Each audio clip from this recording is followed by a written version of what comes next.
Wayo rayuwar duniya sai da haƙuri halin ɗan adam ba dukai ba. Rayuwar duniya sai da haƙuri halin ɗan adam ba dukai ba. Ba zai faɗi ba, ba zai faɗi ba. Ni sunan ka ne zan sa fari, Allah taimaka ka da ɗan kadari. Zan rera bai dai duka gari, kowa ya ji sai tuba.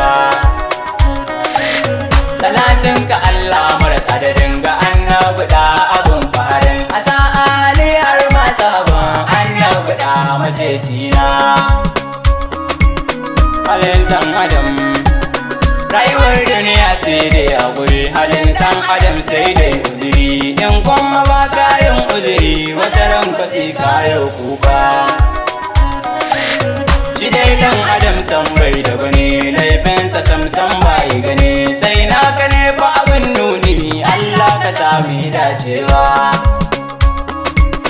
Halin ɗan adam ba zai abu kirci shi ne kan gaba, amana an sa a fargaba.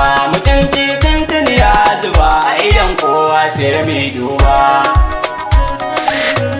Ƙarya kuwa ta zama jiki, dan sai da ita ake aiki. Sannan a samu ai girki, Allah tsare mu sharin ƙarya.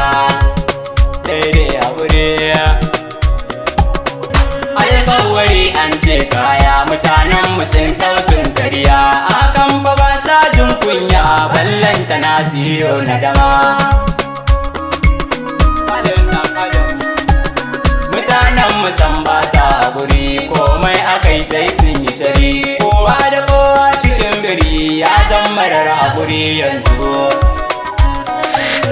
Mu koyi da halin manzona a cikin dare ko rana. Allahu ma ya yo magana a cikin Qur'ani mai duba.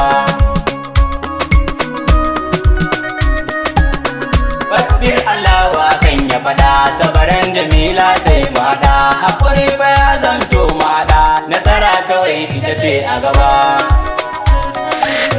Hassada kuwa ta zama ado, wai dan uwanka kake wajido. Na bakin ciki ba kan gado, cikin zuciya kai wayoyi. Kowa kawai kai ne ya sani, baya tunanin yayi wa wani. Burinsa kullum ya zangwani, a idan mutane bai duba.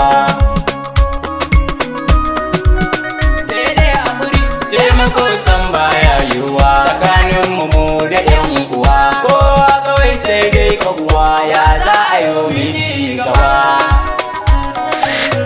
Anan zan takaita ku yi hakuri, kowa da kowa ya yi guziri. Musamman gida yau na ci gari, dan manya na yau guziri.